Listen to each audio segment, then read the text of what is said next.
오늘은 제가 위그노의 저항과 개혁 정신, 이제 종교개혁이 일어나고 지난 시간에 존 녹스 이야기하면서 녹스 이후에 스코틀랜드에서는 언약도 커버넌트라고 불리는 사람들이 그 정신을 이어갔다. 그리고 사실은 잉글랜드에서는 이제 청교도, 퓨리탄이라는 사람들.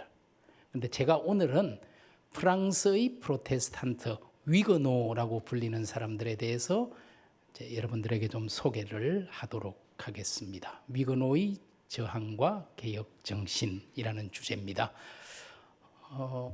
제가 한번 준비한 슬라이드를 보면서 우리 누가복음 12장 32절의 말씀 같이 한번 마음을 모아서 합독하겠습니다. 시작. 적은 무리여 무서워 말라. 너희 아버지께서 그 나라를 너희에게 주시기를 기뻐하시느니라. 아멘. 아마 위그노는 소수잖아요. 박해받는 소수 그룹으로서 이 말씀이 정말 위로가 많이 됐을 거예요. 적은 무리여 무서워 말라. 하나님이 그 하나님의 나라를 너희에게 주시기를 기뻐하신다. 이 말씀이 아마 위그노에게는 너무나 큰 위로가 되었을 것입니다.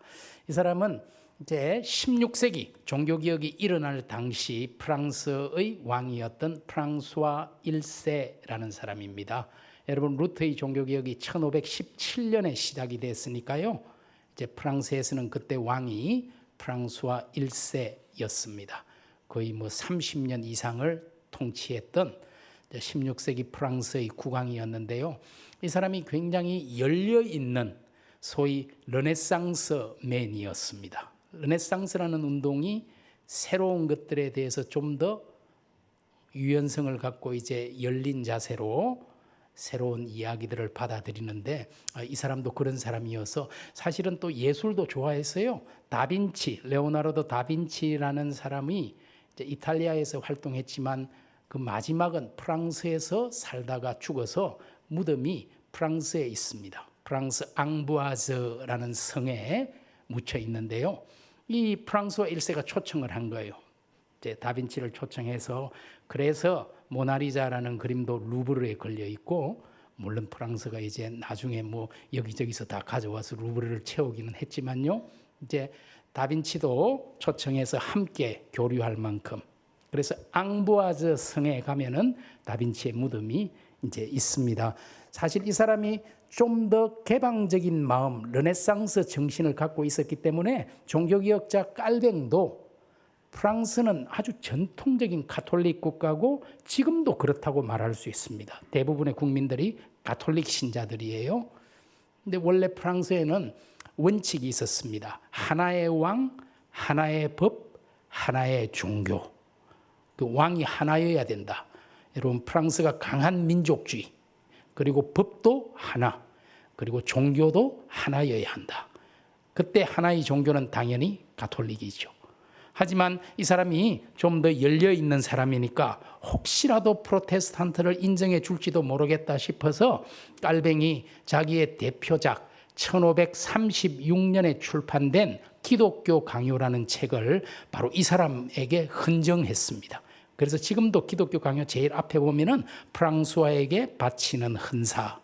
그러면서 우리 프로테스탄트가 절대로 국가에 해가 되는 사람이 아니고 오히려 로마 가톨릭이 잘못된 길을 걷고 있어서 그걸 바르게 하려고 하는 사람들이니 폐하께서 제가 바치는 이 책을 한 번만 정독해 주신다면 우리에 대해서 호의를 가지고 프로테스탄트들도 이 나라에서 당신의 백성으로 살 수 있도록 허락해 주시면 좋겠습니다라는 그런 마음을 담은 헌사, 그것이 책 제일 앞에 있어요. 아마도 프랑스와는 기독교 강요를 읽지 않았을 겁니다. 그러나 자기가 프랑스의 왕으로서 가톨릭 군주라는 사실은 변할 수 없었지요. 그리고 이 사람의 누나가 있었는데 그 누나가 프로테스탄트에 굉장히 호의적인 사람이었어요. 그래서 나중에 깔뱅을 돕기도 합니다. 그리고 깔뱅을 따르는 프로테스탄트 신자들, 위그노들이 어려움을 당할 때 이 왕의 누나인 마르그르트라는 사람이 보호해 주는 그런 역할도 합니다.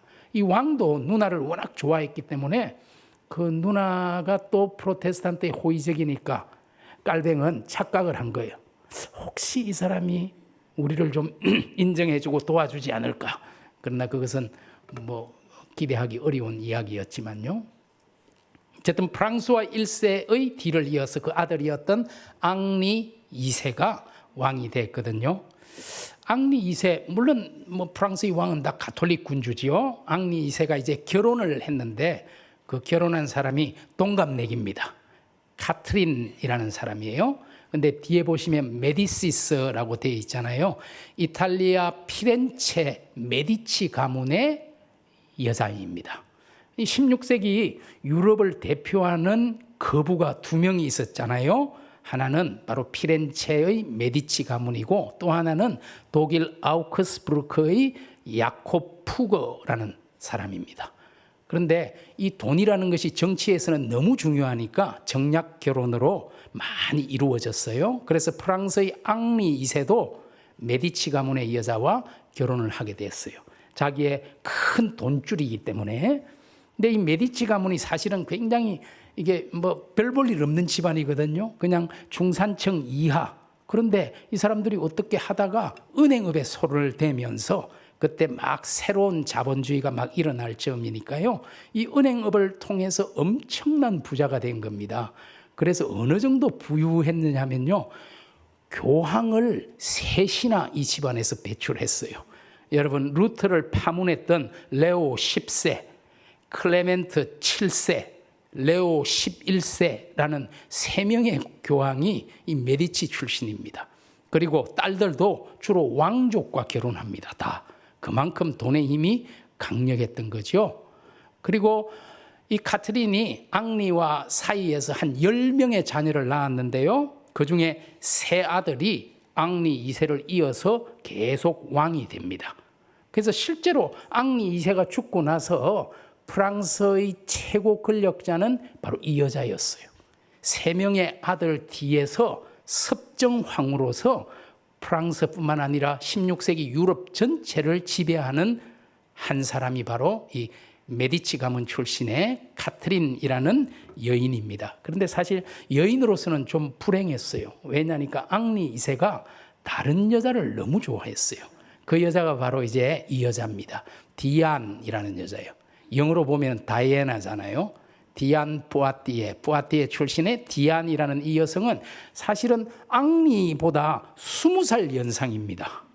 사실은 앙리 2세의 가정교사였어요. 그런데 앙리가 이 여인에게 완전히 반하게 됩니다. 워낙 우아하고 건강해서 20살 나이 차이가 전혀 느껴지지 않는 그런 여인이었어요.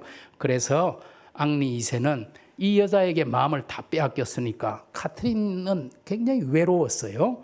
그 왕이니까 뭐 좋아하고 사랑하는 여인을 위해서 주는 선물이 남다릅니다. 우리하고 완전히 차원이 다른데요. 디안을 위해서 이런 성을 하나 지어줍니다. 안의 성 이런 거. 와, 이런 거 성이 안에 들어가 보면 어마어마합니다. 지금도 파리에서 차 타고 한 시간도 채 안 가면은 아네라는 조그마한 도시가 있어요. 그래서 이게 아네 성입니다. 지금 디안이 죽어서 이 성 안에 묻혀 있습니다. 어쨌든 뭐 이런 거 지어주고 그리고 원래 있던 성 중에 황후였던 카트린조차도 좋아했던 성을 그냥 디안에게 선물로 줘버립니다. 신홍서성 이런 거. 뭐 어마어마하지요. 들어가 보면은 온통 방에 이런 엠블렘이 있어요. 엠블렘이 H, 앙리, D가 양쪽으로 디안. 이거 완전 뭐 내 안에 너 있다 이런 식으로 해서 붙여놓고 하니까 카트린이 보고 기가 막힌 거예요. 완전히. 그런데 앙리 2세가 1559년에 여러분 말을 탈고 긴 창을 가지고 이렇게 게임하는 거 있잖아요. 마창 시합이라는 거. 그게 유행이었어요. 16세기의 유럽에서. 그걸 하다가 잘못돼서 눈이 찔리게 되면서 결국은 앙리가 죽게 돼요. 그때 디안이 나는 이제 죽었다. 이제 뭐 이게 정사는 아니지만 야사에 보면은 카트린 앞에 무릎을 딱 꿇었다 그래요. 이게 내가 살 길은 황후 앞에 이제 무릎을 꿇는 거다. 근데 카트린이 죽이지를 않습니다. 좀 큰 배포를 보여줘요. 그리고 그때부터 카트린이 상복, 검은 상복을 딱 입고 평생을 그렇게 살았어요. 그래서 카트린을 검은 베일의 백합이다 이렇게 불러요. 백합은 소위 발루아 왕조, 이 지금 프랑스의 왕조가 발루아 왕조입니다. 발루아 왕조의 상징 엠블럼에 백합 3개가 그려져 있거든요. 그래서 왕족을 뜻하는 거예요.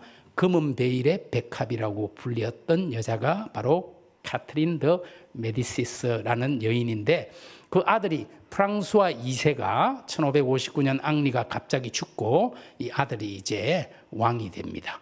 제가 지난 시간에 말씀드렸던 스코틀랜드의 여왕 메리가 바로 이 사람하고, 이 프랑수아 2세하고 결혼했는데 왕이 되고 나서 2년도 못 돼서 그 이듬해 1560년에 죽어버렸어요.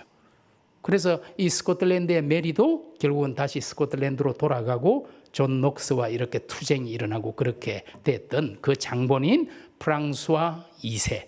여러분, 이때 프랑스 개혁교회 위그노들이 1559년에 처음 총회를 가집니다. 이제 프로테스탄트를 따르는 믿는 신자들이 제법 수가 모여서 하나의 총회가 구성이 된 거예요. 여러분, 우리 한국 장로교회는 총회가 1912년에 첫 총회로 모였습니다. 지금부터 이제 한 112년 전이죠.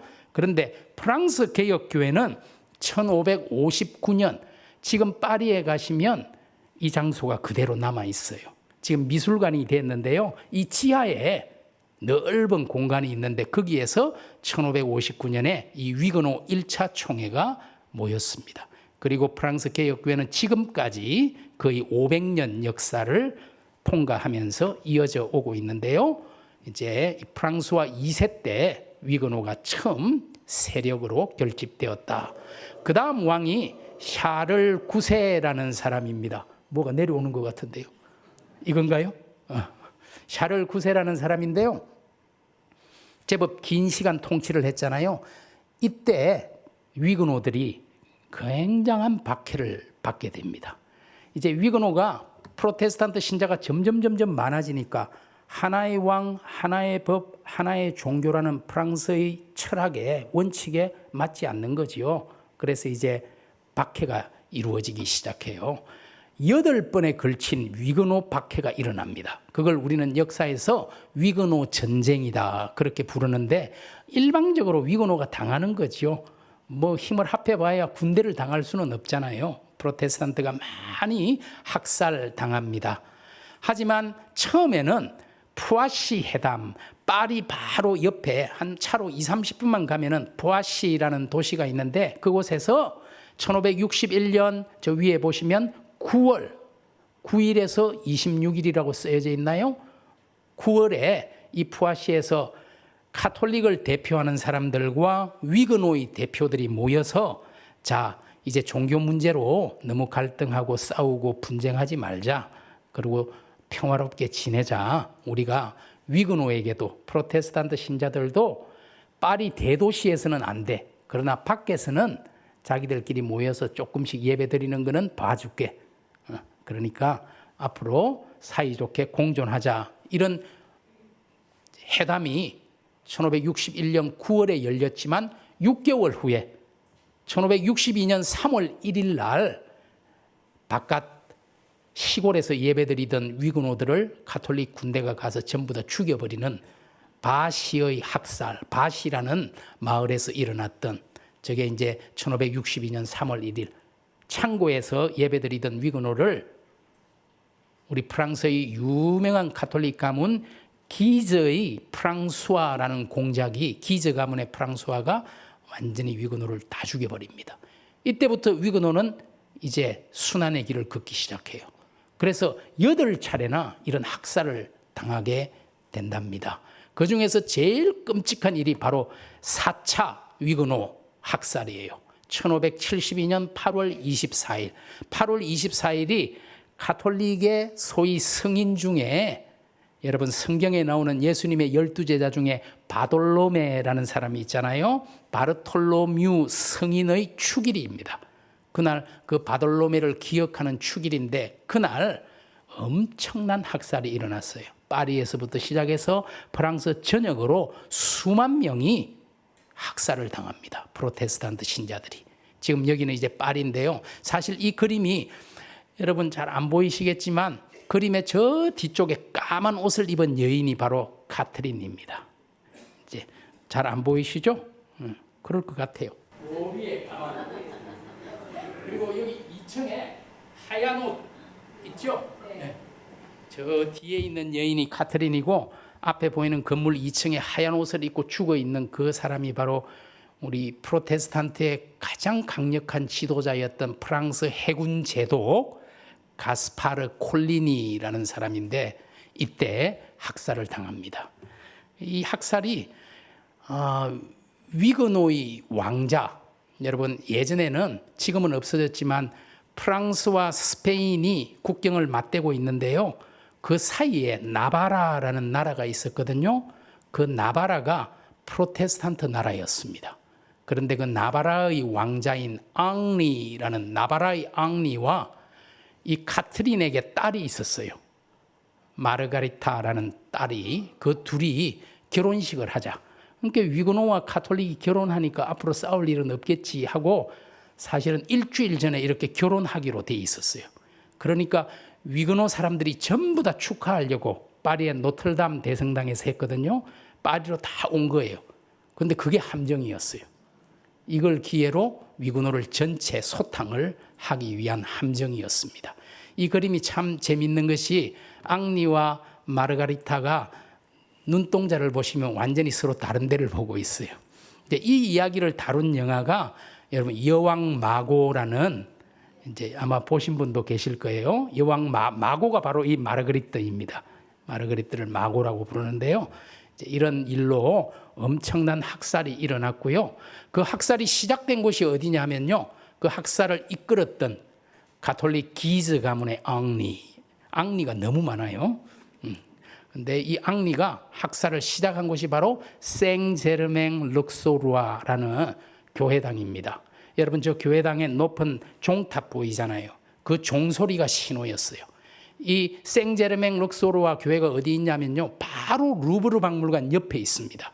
그래서 종소리가 울리자마자 이 루브르 앞에 있던 위그노들이 학살을 당해요. 그래서 루브르 앞에 세느강이 흐르잖아요. 그 센강에다가 시체를 다 던집니다. 그래서 역사 기록에 센강 전체가 붉은 강물이 돼서 흘러갔다. 그리고 그 시체들이 흘러서 쌓인 곳이 어디냐면 바로 지금 에펠탑이 있는 이 앞에 가득 산처럼 쌓였어요. 물론 에펠탑은 한참 뒤에 이제 만든 거지만 바로 이 장소에 시체들이 엄청나게 쌓였습니다. 그리고 노틀담 대성당 앞에서도 학살이 일어나고요. 그리고 파리 시청사지요. 시청사 광장에서도 학살이 일어나고 그리고 몽마르트 앞에서 엄청난 사람들이 이날 8월 24일 1572년 사실은 여러분 이 몽마르트라는 곳이 요즘은 이제 사람들이 가서 관광하는 관광지로 유명하지만 엄청나게 많은 피를 흘린 곳이에요. 몽마르트라는 것은 몽은 산이란 뜻이죠. 마르트는 순교자란 뜻입니다. 여기에서 초대교회부터 엄청난 순교자의 시신이 산처럼 쌓여 있었다. 거기에서 몽마르트라는 이런 이름이 나왔을 만큼 파리의 곳곳이 참 아름다운 관광지이지만 역사 속에서 보면은 수많은 순교자들이 있었고 특별히 프로테스탄트 신앙 때문에 위그노들이 엄청나게 순교하고 죽어간 곳이 파리예요. 그 다음에 이제 앙리 3세가 왕위를 이었습니다. 그리고 이 앙리 3세는 여러분 프랑스의 16세기 역사에 세 앙리의 전쟁이라는 그런 이야기가 있어요. 첫 번째 권력자 앙리는 앙리 3세지요. 두 번째는 아까 바르톨로메 학살을 주도했던 가톨릭 기즈 가문의 앙리. 그리고 또 하나의 앙리는 위그노 나바라의 앙리. 이 세 앙리가 서로 결투를 벌이고 긴장과 갈등을 계속 이어가요. 그런데 이 당시 가톨릭 가문 기즈 가문은 사실은 왕실 위에 있는 권력이었어요. 그래서 앙리 3세가 하는 것들이 조금 마음에 안 드니까 기즈 가문에서 자객을 보내서 왕을 죽여버립니다. 사실은 이 앙리 3세가 먼저 아까 기즈 가문의 앙리를 이제 자기 정적이니까 제거를 했거든요. 그러니까 어디 감히 우리 가문을 손을 대 하고 왕까지 제거를 해버릴 정도로 대단한 가문이었죠. 그러다 보니 가만히 있던 나바라의 앙리만 혼자 남아가지고 앙리 4세로 왕이 됩니다. 그 참 어부질이라는 게 아마 그런 거일 수도 있는데요. 이 사람이 앙리 4세입니다. 앙리 4세는 어머니가 굉장한 프로테스탄트였어요. 여러분, 나바라의 여왕 잔 달브레라는 정말 여걸입니다. 여러분, 제가 한 10년 동안 우리 16세기 종교개혁이 제 주전공인데 여성 종교개혁자 연구를 제가 한 10여 년 동안 계속 해오고 있어요. 그중에서 가장 두드러지는 인물이 바로 잔 달브레라는 이 사람의 어머니입니다. 나바라 왕국 전체를 프로테스탄트 나라를 바꾼 어마어마한 여성이에요. 그러니까 아들 교육을 위근호로 프로테스탄트 복음으로 교육을 시켜서, 그런데 이 아들은 프랑스의 왕이 되려고 하면 프랑스는 카톨릭 국가니까 이제 왕이 될 사람이 없으니까, 그래도 왕족 중에는 이 사람밖에 없으니까 이 사람을 왕으로 삼아야 하지만 파리로 들어갈 수가 없었어요. 카톨릭으로 개종하지 않으면 파리로는 못 들어온다. 그래서 결국은 앙리 4세가 개종을 하게 됩니다. 카톨릭으로. 그리고 들어가서는 이 사람이 법을 하나 발표해요. 1598년에 낭뜨 칙령, 낭뜨라는 도시 성에서 발표한 법인데요. 낭뜨 칙령이 뭐냐니까 위근호에게 제한적인 예배의 자유를 허용하겠다. 양심의 자유, 종교의 자유를 허용하겠다라고 법을 발표한 거예요. 그러니까 카톨릭 사람들이 또다시, 아니 카톨릭으로 개종을 했다지만 좀 미심쩍더니 결국은 위근호 편들라고 왕이 된 거구나. 그래서 자객을 보내서 앙리 4세까지 죽여버려요. 그만큼 강력한 카톨릭 가문이 있던 때가 바로 지금 16세기, 17세기 초였습니다. 하지만 이 앙리 4세는 어쨌든 위근호 편에 서서, 여기가 낭떠 성입니다.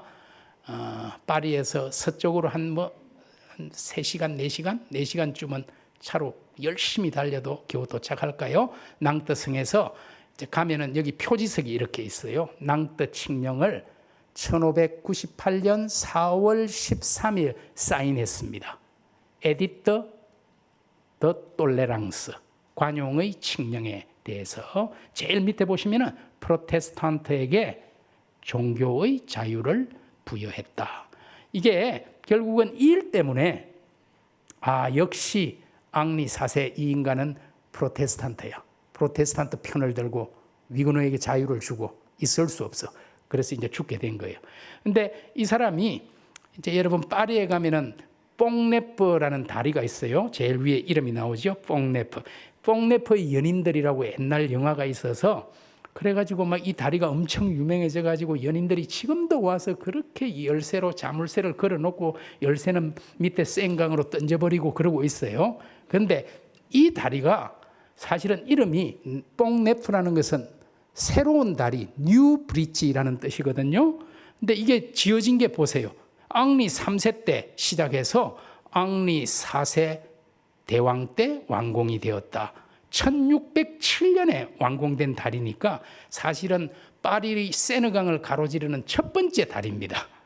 그런데 이름은 늘 새 다리예요. 새 다리. 너무 옛날 다리인데, 그래도 이곳에 가면 이제 그 영화 이후로는 이렇게 돼 있어요. 근데 이게 별 소용이 없어요. 너무 무겁고 자리가 없어가지고 파리 시청에서 1년에 한 번 갖고 와서 다 잘라가지고 다 수거해 가버리거든. 그래서 가보면 없을 거예요. 여러분 걸어놓고 혹시 운 좋으면 남아 있을 수도 있고요. 이 앙리 4세의 동상이 그 뽕네프 다리 위에 딱 있습니다. 그런데 이 뽕네프 다리 밑에 공원이 하나 있어요. 그게 이제 베르갈랑 공원이라고 호색한이라는 뜻입니다. 이 여자 편력이 많았어요. 그래서 그런 별명이 붙었고, 그 대신 설량왕, 대왕이라는 별명도 있거든요. 여러분 프랑스에 가면은 프랑스 요리 중에 꼬꼬뱅이라는 게 있거든요. 꼬는 닭이고 뱅은 포도주잖아요. 포도주에 넣고 닭을 푹 삶아서 요리한 되게 맛있는 줄 알고 먹어봤는데 뭐 그 정도는 아니에요. 우리 누룽지 백숙이 낫더라고 저는. 그런데 어쨌든 포도주에 푹 끓여서 만든 닭 요리, 그게 이제 앙리 4세 때 시작됐다. 앙리 4세가 공약을 내건 그런 거예요. 가난한 우리 백성들에게 매주 일요일마다 주일마다 닭고기를 먹게 해주겠다. 그때 닭고기를 먹는 건 어마어마한 일이니까요. 그래서 백성을 사랑하는 선량왕, 대왕이라는 아주 좋은 왕으로 지금까지도 기억되는 사람이 바로 앙리 4세인데요. 하지만 파리의 이노상 분수 바로 뒷길에 보시면은 앙리 4세가 이 자리에서 1610년 5월 14일 라바약이라는 가톨릭 광신자에 의해서 2번 칼에 찔리면서 죽게 됩니다. 이렇게 되면서 위그노에게 예배의 자유를 허락했던 것들이 또 취소되는 그런 상황이 되죠. 여러분, 광야 시대라는 프랑스에 광야 시대라는 시대가 있는데요. 이렇습니다. 이제 앙리 4세가 사실 법으로 1598년에 위그노에게 예배의 자유를 준다 허락했잖아요. 그런데 이 앙리 4세의 손자가 누구냐면은 루이 14세, 태양왕이라 불리는 루이 14세가 손자인데 할아버지가 그렇게 한 거는 대단히 잘못한 거다. 프랑스는 그런 걸 허락하면 안 된다. 다시 가톨릭으로. 어떤 위그노 예배도 프로테스탄트 신자도 있을 수 없다. 그래서 아예 위그노는 태어나면은 우리로 말하면은 주민등록을 할 수가 없어요. 그러니까 학교도 갈 수 없고요. 죽어도 묘지에 묻힐 수가 없어요. 프랑스에서는 그냥 투명인간으로 있으면 모를까 살아갈 길이 없도록 만듭니다. 그렇게 다시 법을 고쳐서 루이 14세가 발표하자 이제 할 수 있는 일이 없어요. 이제 위그노들은 어떻게 할 수 있느냐 하니까 첫 번째, 개종을 해야 됩니다. 가톨릭으로. 그러면 살아갈 수 있어요. 두 번째, 나라를 버리고 피신을 가야 합니다. 정말 많은 위그노들이 피신을 갔어요. 최소 20만 명 정도의 위그노들이 프랑스를 떠나서 전 세계로 피신합니다. 우리가 생각하는 저 먼 유럽만이 아니고요. 미국까지 갑니다. 그리고 아프리카, 여러분 아프리카 중에서도 제일 밑에 케이프타운 있는 곳까지 위그노들이 다 흩어져서 피신합니다. 어마어마한 사람들이. 그래서 프랑스의 역사학자들 중에는 이 위그노가 장인들이었어요. 주로 기술이 좋은 장인들. 이 사람들이 어마어마하게 빠져나가니까 프랑스가 결국은 후진국, 농업국가가 되고 말았고 그래서 프랑스 대혁명이 일어날 수밖에 없었다라고 이야기할 만큼 이 위그노의 탈출한 엑소도스는 엄청난 일이었어요. 여러분 스위스에서 시계 산업 이런 것도 원래 스위스가 시계를 만든 게 아니고 위그노들, 손재주 좋은 위그노들이 가서 시작한 거예요. 스위스의 시계 산업 이런 것들이. 그래서 이 위그노들을 유치하려고 독일 베를린에는 현수막까지 내걸었습니다. 위그노 환영, 정착금 드림. 이래가지고 수많은 사람들이 실제로 피신해 갔어요. 세 번째, 개종하든지 피신을 하든지 아니면 싸워야 했습니다. 여러분 프랑스에 가면은요, 이 위그노들이 숨어 있기에는 역시 알프스잖아요. 프랑스 제일 남쪽에 알프스의 르베롱 산맥, 알프스 산맥에 숨어서 끝까지 투쟁하면서 싸웁니다. 이 사람들은 게릴라 운동을 하는 거예요. 그래서 그 사람들의 중심지였던 곳에 그 알프스 리베롱 그 산악지대에 가면은 뮤제 디 데제르라는 광야의 박물관, 1685년이 루이 14세가 할아버지의 법을 없애고 위그노를 억압하는 법을 새롭게 발표한 그때입니다. 그때부터 프랑스의 종교의 자유를 허락하는 관용령이라는 것이 발표되는 1787년까지 100년 동안을 위그노는 광야와 같은 시간을 보내게 돼요. 그래서 이 시기를 광야 시대라고 말하고 그 기억을 보존하기 위해 광야 박물관이라는 것을 프로테스탄트들이, 위그노들이 만들어 두었습니다. 바로 이 집인데요. 이 집에 보면은 저런 말이 나오잖아요. 프로테스탄트와 그리고 프랑스의 종교 난민, 그 광야의 순교자들을 기억하면서 이런 이제 문구와 함께 이 집 안에 들어가면은 이 위그노들이 어떻게 남아서 투쟁했는지를 알 수 있어요. 이 집은 원래 이 위그노의 지도자였던 피에르 라포르트, 일명 롤랑이라고 불렀는데요. 그 밑에 보면은 셰프 까미자르라고 돼 있어요. 셰프가 요리사만 말하는 게 아니고 어떤 지도자, 리더를 셰프라 그러잖아요. 까미자르의 지도자였던 롤랑이라 불리는 피에르 라포르트의 집이었습니다. 왜 이 사람들을 위그노 돌격대, 유격대들을 까미자르라고 불렀냐면요. 소위 까미자라는 흰색 셔츠인데요. 팔소매가 긴 옷을 입고 주로 있었기 때문에 까미자라고 불렀습니다. 그 롤랑이라는 사람의 집을 지금은 박물관으로 만들어 두었는데요. 들어가 보면 이 성경책이 롤랑이 사용하던, 지도자 롤랑이 사용하던 성경책입니다. 책 중에는 이제 까미자르의 역사라는 위그노들이 어떻게 카톨릭에 맞서 투쟁하고 싸우고 끝까지 이 땅을 지키며 버텨냈는지 그런 이야기들이 적혀 있는 책이 있고요. 광야시대 강대상입니다. 강대상이 이처럼 막 돌로 돼 있고 이러면 안 돼요. 무거워서.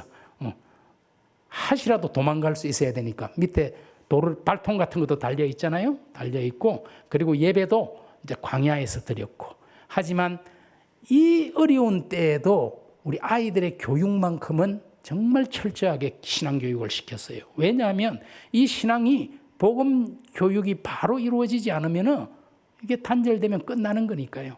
이 프로테스탄트 복음 신앙을 전하기 위해서 이게 아이들 교육 교재라고 보시면 돼요. 카테키즘, 이제 교리교육, 신앙교육하는 이제 1년 동안 52주를 어떻게 어떤 내용으로 가르칠지를 이렇게 정리해 놓은 그런 카테키즘 교재고요. 이게 쪽진머리 성경이라는 게 제가 지금 사진으로 찍어서 이렇게 크게 보이지 정말 작습니다. 이 손바닥 안에 딱 들어오는 작은 깨알 같은 글씨로 되어 있는 성경을 가지고 있다는 것만으로도 죽는 시대였어요. 이게 여자들이 머리를 저 때는 길렀잖아요. 둘둘 말아서 쪽을 지고 그 안에 딱 넣을 수 있는, 그래서 이걸 쪽진머리 성경이라고 부르는, 그리고 거울 뒤에 살짝 숨겨놓기도 하고 이런 식으로 성경을 읽으면서 신앙생활을 하고 지켜냈던 것이요. 이렇게 광야에서. 그런데 항상 제일 위에 사람 보이죠? 망보는 사람. 군대가 온다 알리면은 순식간에 흩어지는 겁니다. 각자의 처소로 빨리 숨어서 들어가게 되는. 여기에 보면은 이 광야 시대 때 이름을 확인할 수 있는 순교자, 여기에 이름이 있는 사람은 전부 목사 설교자입니다. 목사 설교자는 무조건 죽였어요. 왜냐하면 그 사람들이 살아있으면 계속 이게 전해지니까. 그리고 저기 둥근 수레 같은 데 묶어서 고문하는 도구 같은 거 보이죠? 얼마나 많은 목회자들이, 설교자들이 또 성도들이 고난을 당했는지를 알 수 있는 광야 박물관. 이게 이제 위그노들의 십자가입니다. 이걸 우리가 위그노 십자가다 이렇게 부르는데요. 그래서 제가 집에 있는 제 학교 이제 연구실에 걸어놓은 위그노 십자가를 하나 가져왔는데 어디 둘 데가 없어서 들고 보여주려고 그랬더니 저기 저렇게 우리 걸어주셨어요. 그래서 또 크게 딱 보여주시네. 위그노 십자가가 아까 보셨던, 저기 보시면 십자가가 이렇게 보이지요? 조금 형태가 우리가 보는 것과 다르지만, 그리고 그 십자가 사이사이에 백합이 있습니다. 백합은 프랑스의 왕조의 상징이기도 하잖아요. 그리고 순결함의 상징이기도 하고요. 4개의 백합은 사복음서를 가리키고 하나의 백합마다 사실은 3개 꽃이 있어요. 그래서 12사도를 가리킨다.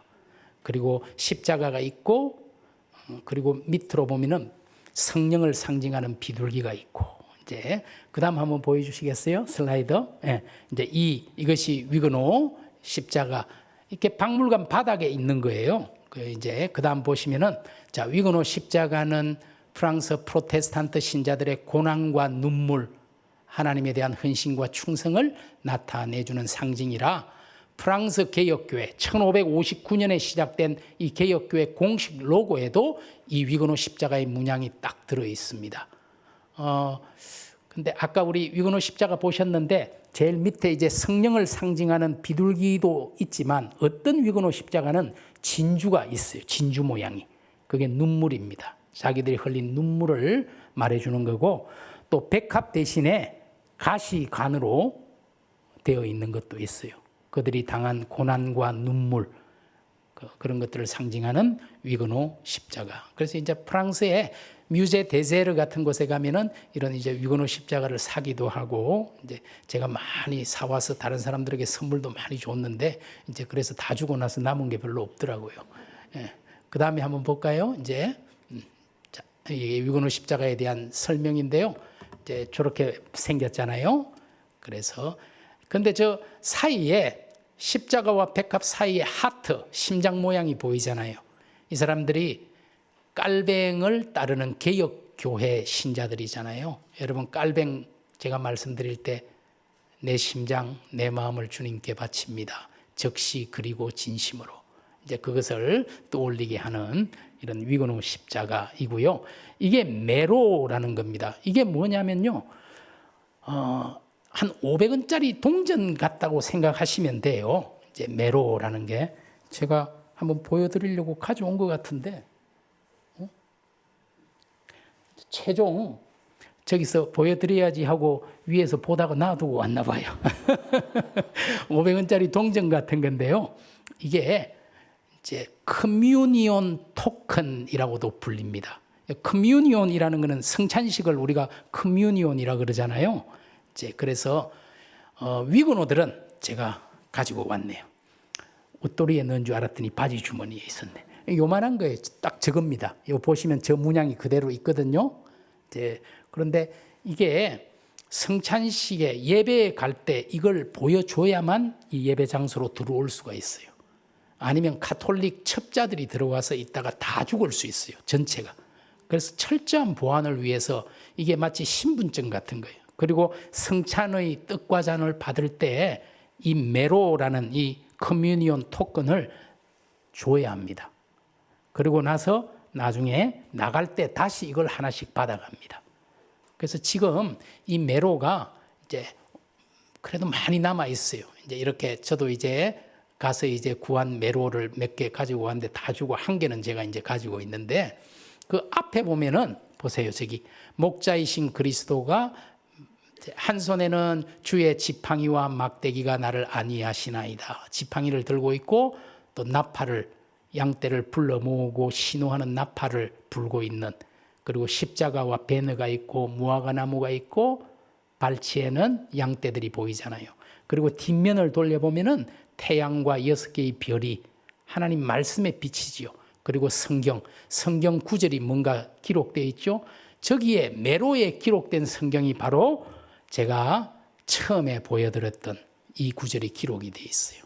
적은 무리여 무서워 말라. 너희 아버지께서 그 나라를 너희에게 주시기를 기뻐하시느니라. 이 말씀이 기록이 되어 있습니다. 제가 위그노 중에 우리 여성 한 명을 좀 소개하겠습니다. 마리 뒤랑이라는 여성입니다.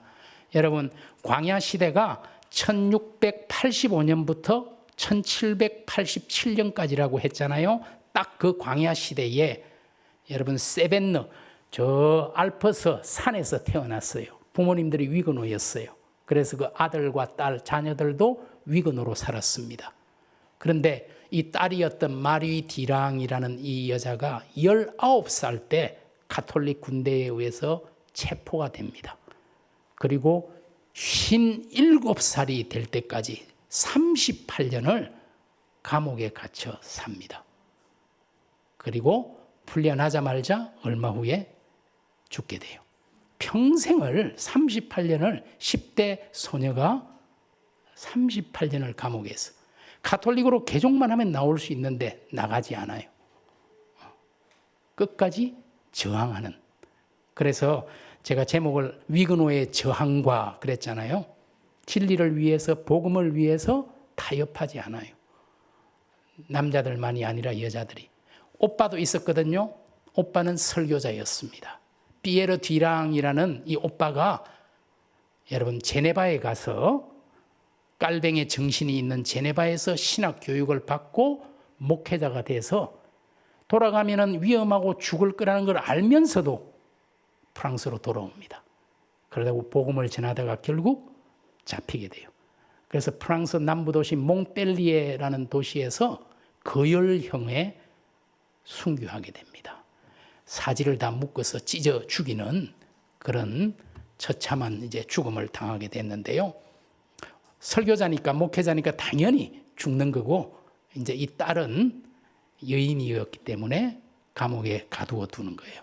그래서 여러분, 꽁스탕스 타워라는 것이 이제 그 전에 마리 디랑이 태어난 집이 그 산 속에 있어요. 그 집에 가면은 이런 기념 명판이 붙어 있습니다. 몽펠리에에서 순교한 목회자 피에르 뒤랑과 꽁스탕스 뚜어에 38년 갇혀 있었던 마리 디랑을 기억하기 위하여라는 명패가 붙어 있고요. 거기에 보면은 피에르 디랑이 죽기 전에 마지막으로 했다는 말, 마닐라의 구주께서 내 피로 당신의 거룩한 복음을 확증하기 위해 나를 부르신다면 주님 뜻 이루어지기만을 빕니다. 이 말을 마지막으로 순교를 했고요. 마리 디랑은 다른 말을 남기지를 않았어요. 그런데 저항하라. 여러분, 마리 디랑이 갇혀있던 꽁스탕스 그 감옥 밑바닥에, 돌로 된 바닥에 이 여인이 글자 한 단어를 써놨어요. 헤지스테, 저항하라. 여러분, 프랑스의 헤지스탕스 운동 아시잖아요. 그게 사실은 여기서부터 시작된 거예요. 이 마리 디랑을 기억하기 위해서 헤지스탕스라는 잡지가 만들어졌고, 독일에 맞서서 이 헤지스탕스 운동이라는 것이 일어나게 된 그런 시작이 바로 이 마리 디랑이라는 여인이고요. 저게 꽁스탕스 타워인데요. 실제로 우리 학생들을 데리고 여러분, 프랑스 제일 남쪽에 지중해 변에 있는 작은 도시 에그모르트라는 도시가 있어요. 에그모르트에 가면은 이 꽁스탕스 타워가 있습니다. 빛이 전혀 들어오지 않아요. 여러분, 저 둥근 원통 보면은 신랄같이 작은 선이 하나 쭉 세로로 보이시잖아요. 저기로만 빛이 들어가요. 철저하게 차단된 저곳에서 38년을 버틴 거예요. 버티면서 이런 착고에 채여서 버텨내면서 헤지스테, 저항하라, 이 한 단어를, 그래서 우리는 도대체 뭘로 저걸 팠을까? 어쩌면 머리핀으로 10년에 거쳐서 팠을 수도 있죠. 딱 저 한 단어를 적었습니다. 저항하라. 여기 보시면은 이제 에그모르트에 있는 그 꽁스탕스 타워에 가면 위그노 십자가 위에 이제 보이시죠? 그리고 창살이 보이고, 남자들은 주로 갤리선, 노예선으로 보내서 제일 배의 밑바닥에서 저런 노를 저으면서 지낼 수밖에 없었던 그 위그노의 고난. 여러분, 제가 아까 위그노들이 전 세계로 흩어졌다 그랬잖아요. 예. 남아공 케이프타운 제일 끝에 가면은 프랑슈크라는 도시가 하나 있어요. 거기가 16세기에 여기까지 흘러간 위그노들이 만든 도시고, 그 후손들이 지금도 여기에서 살고 있어요. 그리고 자기 조상들, 자기 그 신앙, 조상의 신앙을 기억하기 위해서 이 지금 기념물이 위그노를 기억하기 위한 기념탑입니다. 그리고 거기 기념 박물관이 있고요. 이 사람들이 이 주변에 포도 농사를 지으면서 지금까지도 그 위그노 신앙을 지켜가면서 살아가는 사람들이 남아공, 아프리카 제일 남단만이 아니라 곳곳, 세계 곳곳에 이렇게 16세기에 고국을 떠나 정착했던 이 위그노들의 이야기들이 곳곳에 남아 있습니다. 그래도 1787년에 관용령이라는 걸 통해서 마침내 위그노는 예배의 자유를 얻게 됩니다. 이 광야 시대가 끝이 났지요. 그러나 바로 2년 뒤에 1789년에 프랑스 혁명이 일어나는 거예요. 여러분, 프랑스 혁명을 이끌었던 사람들이 있잖아요. 그 사람들은 철저하게 종교 자체에 대해서 신뢰하지 않았어요. 소위 이제 계몽주의 시대가 왔잖아요. 인간의 이성을 믿어야 된다. 종교는 사람을 미혹하게 하는 것에 불과해. 그래서 실제로 파리에 있는 노틀담 대성당에 십자가를 다 걷어치우고 이성의 여신이라는 여인상을 세워두었습니다. 그리고 가톨릭이든 프로테스탄트든 모두를 배제했어요. 교회와 수도원의 모든 재산을 몰수했고요. 주일날 예배를 못 드리게 하려고 혁명력, 프랑스 혁명을 일으킨 사람들이 달력을 새로 만드는데 일주일이 10일로 되어 있습니다. 그래서 한 달은 3주. 그러면 360일하고 5일이 남잖아요. 그것은 이제 혁명 기념일, 무슨 기념일 해서 그렇게 해서 아예 종교가 천대받고 불신을 당하고 그런 일들이 관용령이 있고 바로 일어나게 되는 일이죠. 이게 프랑스 개혁교회의 문장입니다. 여러분, 저 위건호 십자가 보이시나요? 그게 엑소도스 3장 2절. 여러분, 모세의 경험이잖아요. 떨기나무에 불이 붙었으나 사라지지 아니했다. 무슨 의미일까요? 나무라는 것은 불이 붙으면 사라져야지요. 서그러들어져야죠. 그런데 이상하게 불이 붙었는데 나무가 사라지지 않아요. 무슨 의미일까요? 하나님의 불이라는 거예요. 하나님의 임재. 그 하나님의 성령의 임재하에 있기를. 그래서 이제 이게 에글리제 헤폼의 더 프랑스 개혁교회의 문장이고요. 근데 프로테스탄트가 굉장히 약합니다. 프랑스에서. 실제로 프랑스 인구가 뭐 1억 정도 된다고 했을 때 프로테스탄트 신자가 100만 명이 안 되니까요. 굉장히 약하죠. 그래서 개혁교회만이 아니라 프랑스에는 루터교회 신자들도 있거든요. 그래서 개혁교회와 루터교회가 하나로 합쳤습니다. 그래서 지금 프랑스 프로테스탄트 연합교회입니다. 이제 뒤에 보시면은 이제 그 새롭게 합쳐서 이제 에글리제 프로테스탄트 위니 드 프랑스 연합된 프랑스의 연합 프로테스탄트 연합교회. 그 밑에 보면은 루터교회와 개혁교회의 커뮤니온이다. 이렇게 지금은 프랑스는 개혁교회와 루터교회가 한 교단이 되었습니다. 그리고 위에 8이라는 것은요, 여러분 알자스 로렌 지역, 이제 독일하고 접경인 거기가 알자스 로렌인데 거기에도 여기 우니 에글리제 프로테스탄트 알자스 로렌, 알자스 로렌도 같이 개혁교회와 루터교회가 합쳐져 있어서 이 두 개의 연합교회가 있습니다. 프랑스 안에 다 개혁교회와 루터교회의 연합이다. 이렇게 보시면 되죠. 저항하라. 우리 프로테스탄트 종교개혁은 어떻습니까? 진리편에 서서 거짓과 위선에 저항하는, 프로테스트하는, 거짓에 대해서는 기꺼이 프로테스트하는 사람들. 아무리 안락하고 쉬운 길이라도 그 길이 진리의 길이 아니고 하나님 뜻이 아니면 해지스되 저항하라. 그것 때문에 고난을 당한다 할지라도 저항하는 사람들. 이게 복음을 위해서, 진리를 위해서는 기꺼이 좁은 길을, 십자가의 길을 갈 수 있는 사람들이죠. 큰 이제 주제, 개혁된 교회는 항상 계속 개혁되어야 한다. 정말 그렇잖아요. 우리가 하나님 말씀, 그 진리 위에 서서 우리에게 조금이라도 타성에 젖은 것, 잘못된 것이 있다면 하나님의 말씀을 따라 오늘도 끊임없이 자기를 바꾸어 나가고 하나님에게로 다시 리오리엔테이션, 재방향 설정을 하는 사람들. 그 사람들이 바로 우리 개혁교회, 장로교회 신자들이라고 생각합니다. 이제 우리 누가복음 12장 32절의 말씀이죠. 우리 같이 한번 한 목소리로 읽어 보겠습니다. 적은 무리여 무서워 말라.